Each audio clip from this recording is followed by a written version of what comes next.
What's up, guys? It's AJ here with the Keep It 100 channel. I'm your boy AJ, and I just want to talk a little bit about the fights. It's going to be 3 separate videos. I'm going to talk about each of the 3 big fights that happened the past weekend. So I'm going to start off with obviously the big one, UFC history. We got Jorge Masvidal KOing Ben Askren in 5 seconds. It became the fastest knockout in UFC history. The second was Todd Duffy against Tim Hague. That one was 6 seconds. And then you also had Dwayne Ludwig versus Jonathan Goulet. That was also 6 seconds. But this one is the fastest in any fight ever in history. And I saw it live. You'll see me posting pictures throughout my YouTube channel in the coming days. But I just wanted to give my insight on how that fight went. I wanted to really dive into it. It was just a fascinating finish. And it was smart on Masvidal's part. This is a guy that is a true veteran of the sport. He's been through fights. Hell, he was even a street fighter at one point in his life. So he was the guy that a lot of people on the street feared. People call him the street Jesus, especially after this fight, and especially after his last fight against Darren Till. And that was another brutal knockout. So it's truly something that it's hard to deny him for a title shot. It's something you cannot deny. And he says he wants to fight McGregor. That's what he said today. And he also says he wants to fight Usman.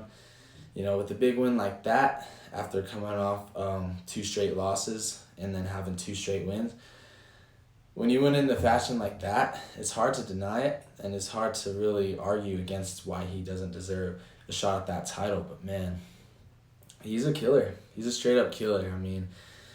Ben Askren is known for his wrestling. He's known for taking guys down, beating them up, and just controlling them the entire fight. He's also known for his submissions as well. But, other than that, I felt he was overrated. Personally, my thought, the idea was I thought I was going to go the whole distance. Maybe Masvidal would win by split decision.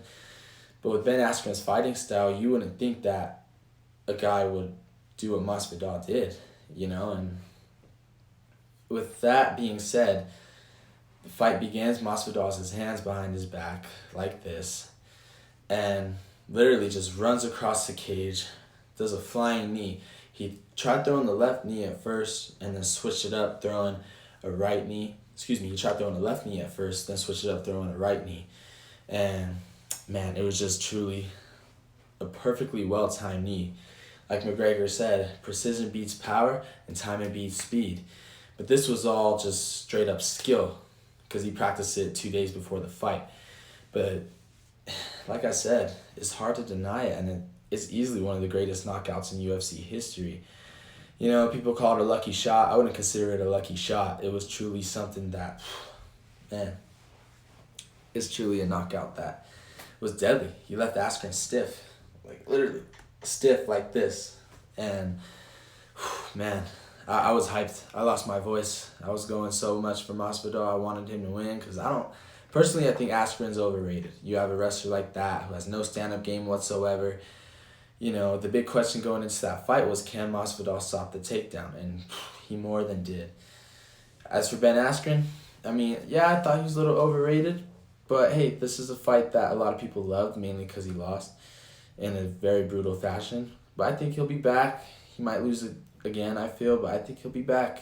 It's going to be interesting, especially the whole landscape is wide open. You got Robbie and Colby Covington fighting in a couple weeks, so that's going to be an interesting fight, and that'll really set out the landscape for the next couple of months in the welterweight division. So that was the first video. Go ahead, subscribe, tell me what you think about that 5-second KO. If you haven't watched it, it's all over the internet. Go check it out.